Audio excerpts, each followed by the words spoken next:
जय हिंद, नमस्कार। मैं आसिफ खान और मेरे साथ मंजुल कपूर जी। नमस्कार। आप सभी का INN टुडे में स्वागत है।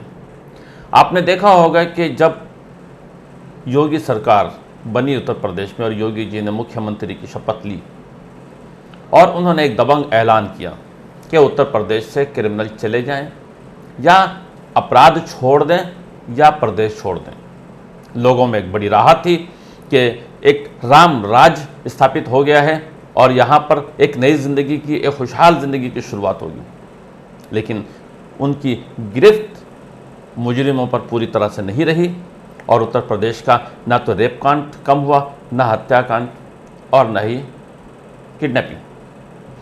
हम विकास दुबे के बाद हमने सर्च किया कि उत्तर प्रदेश के टॉप 10 क्रिमिनल्स की एक लिस्ट तैयार की और सीरीज़ बाय सीरीज़ हम आपको बताते जा रहे हैं। मंजुल कपूर जी ने पूरी तहकीक की, पूरी लिस्ट तैयार की, एक अच्छी सूची तैयार की और हम पहले 4 लोगों के बारे में आपको बता चुके हैं। विकास दुबे हत्याकांड के बाद, एनकाउंटर्स के बाद, सबसे पहले हमने चर्चा की थी अतीक अहमद विधायक की, उसके बाद ब्रिजेश सिंह के बाद हम आए थे मुख्तार अंसारी और मुख्तार अंसारी के बाद बबलू श्रीवास्तव पर हमारा आखिरी प्रोग्राम था। आज हम चर्चा करने जा रहे हैं। मंजू जी, आज हमारी चर्चा शुरू होगी किस महायोद्धा, क्राइम की किस महायोद्धा के बारे में आज हम चर्चा करेंगे। देखिए, जो योगी सरकार ने लिस्ट रेडी की है उसमें बहुत सारे क्रिमिनल हैं। करीब ऐसा देखा जाए तो उत्तर प्रदेश में 30 से ज़्यादा ऐसे क्रिमिनल हैं जो मोस्ट वांटेड हैं। कुछ जेल में हैं, कुछ फरार हैं। उनमें एक बहुत बड़ा नाम है इस समय पश्चिमी उत्तर प्रदेश का, सुंदर भाटी। ये 2 बंदे हैं, सुंदर भाटी और नरेश भाटी, दोनों दोस्त हैं शायद। दोस्त थे। अच्छा। अब नरेश भाटी तो इस दुनिया में नहीं है जी। सुंदर भाटी आज बहुत बड़ा नाम है, जेल में बंद है हमीरपुर में। सुंदर भाटी जो है वो सतबीर गुजर के गैंग में था। अच्छा।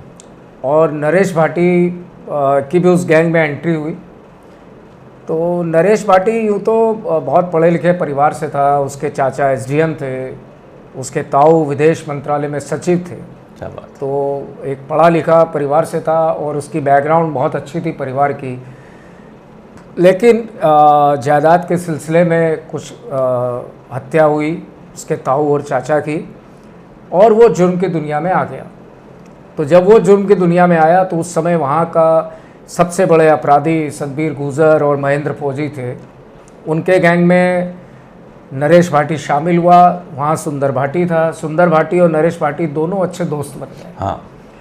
अब जब दोनों अच्छे दोस्त बन गए तो ये दोनों ने अपना एक गैंग बनाया और पश्चिमी उत्तर प्रदेश में अपना गाज़ियाबाद, इधर हरियाणा में फरीदाबाद, बुलंदशहर, सिकंदराबाद, इधर इनके क्राइम इतना ज़्यादा इन दोनों ने किया, हत्या, लूटपाट, किडनैपिंग। अब यानी कि समझिए कि उस समय इनके ऊपर 50-50 हज़ार का इनाम था जो इमीडिएट पुलिस ने 1 लाख कर दिया। अब दोनों चूँकि महत्वाकांक्षी बहुत थे, तो महत्वाकांक्षी होने की वजह से क्या था कि दोनों अपना वर्चस्व चाहते थे। और आपको याद होगा उन दिनों 2000 के आसपास, 2001-2 में ट्रक यूनियन जो होती है उसमें चूँकि बहुत अच्छा कारोबार था उस समय, तो हर व्यक्ति चाहता था कि यूनियन पे उसका कब्ज़ा रहे। तो गाज़ियाबाद से सटे सिकंदराबाद में जो ट्रक यूनियन थी, ये दोनों उस पर अपना वर्चस्व चाहते थे। अब दोनों महत्वाकांक्षी थे, दोनों वर्चस्व चाहते थे।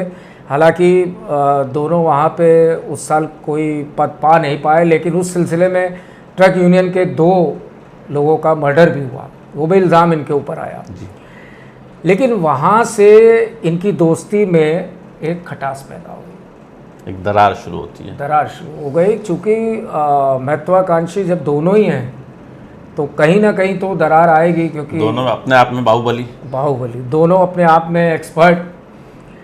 अब ये जो नरेश भाटी है, चूँकि वो पढ़ा लिखा था, उसकी फैमिली बैकग्राउंड ज़्यादा अच्छी थी, तो वो जिला पंचायत अध्यक्ष का चुनाव लड़ गया और जीत गया। अब जब वो जिला पंचायत अध्यक्ष बन गया तो इन दोनों में और ज़्यादा दूरियां हो गई, खटास पैदा हो गई, वर्चस्व की लड़ाई बहुत ज़्यादा हो गई। पद का डिफरेंस आ गया। अब उसका खामियाजा ये हुआ कि दोनों गैंग के लोग जब मौका मिलता है एक दूसरे पे वार करते, कभी इनके 3 मरते, कभी उनके 2 मरते, मतलब कि वर्चस्व की लड़ाई में गैंग के बहुत सारे लोग मरने चालू हो गए। लेकिन जो सुंदर भाटी है वो बहुत खतरनाक क्रिमिनल माइंडेड आदमी है। अब उसने अपने दिमाग में ये ठान लिया कि मैं कुछ भी हो जाए अब इसको अपने रास्ते से हटा के ही दम लूँगा। तो 2003 में नरेश भाटी पे उसने प्री प्लान्ड एक अटैक किया। उसमें मतलब गैंगवार बहुत तगड़ी हुई, गोलियां चली, लेकिन किस्मत का बहुत धनी था नरेश भाटी, वो बच गया। लेकिन उसका गनर, उसका ड्राइवर और 2 लोग और मर गए, सब मारे गए। लेकिन सुंदर भाटी ने तो भी हार नहीं मानी, वो इसके पीछे लगा रहा। तो ये 2003 का वाक़या है। लेकिन 2004 में ही ये अपने गांव आ रहा था नरेश भाटी, तो इसको खबर मिली सुंदर भाटी को। तो इसने वहाँ एक रास्ते में पुलिया पड़ती है, वहाँ पे अपना पूरा सिस्टम फिट किया और उस दिन नरेश भाटी को बचने नहीं दिया और गोलियों से मारकर उसकी हत्या कर दी। अभी फिलवक्त सुंदर भाटी कहाँ है? सुंदर भाटी जेल में है, अपना हमीरपुर जेल में है। हमीरपुर जेल में है। तो इनका जो क्रिमिनल सफ़र, जो अभी सुंदर भाटी का जो क्रिमिनल सफ़र है, कहते हैं आज भी अंदर से ऑपरेट कर रहे हैं सारी चीज़ों को। सुंदर भाटी तो देखिए क्रिमिनल है। अब नरेश भाटी का मर्डर हुआ, पहले तो इसका सबसे बड़ा दुश्मन नरेश भाटी ही था। अब नरेश भाटी को इसने मार दिया।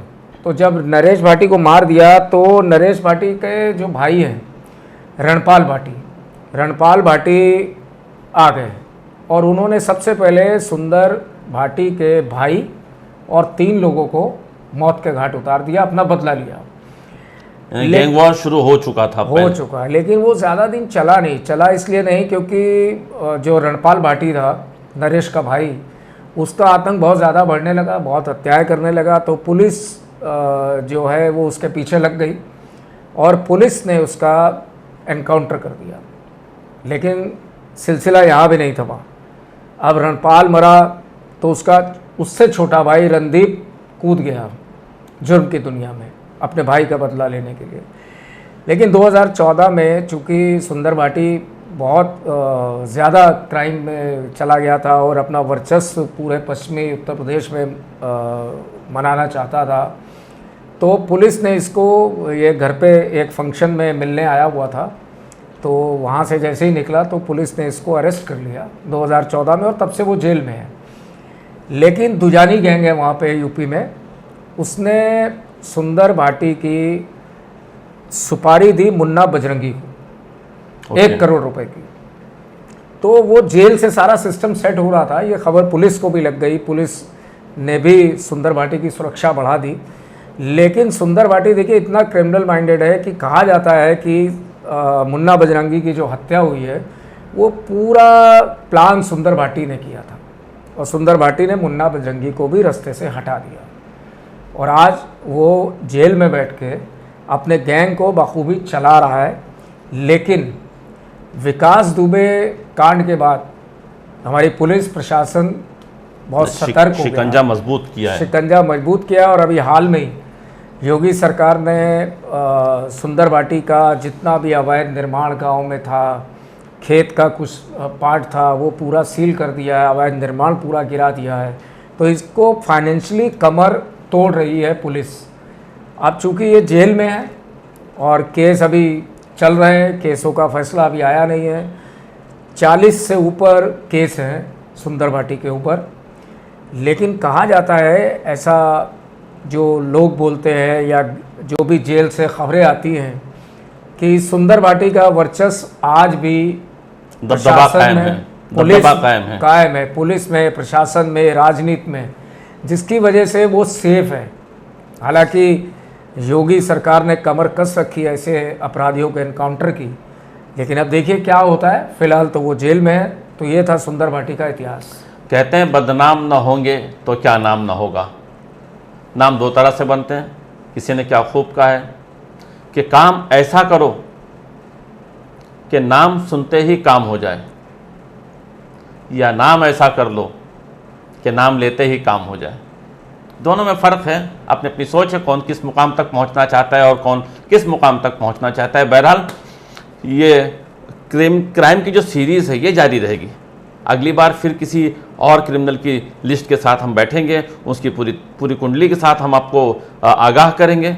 और आज मुझे और मंजुल कपूर जी को इजाज़त दीजिए, फिर मुलाकात होगी। नमस्कार। जय हिंद।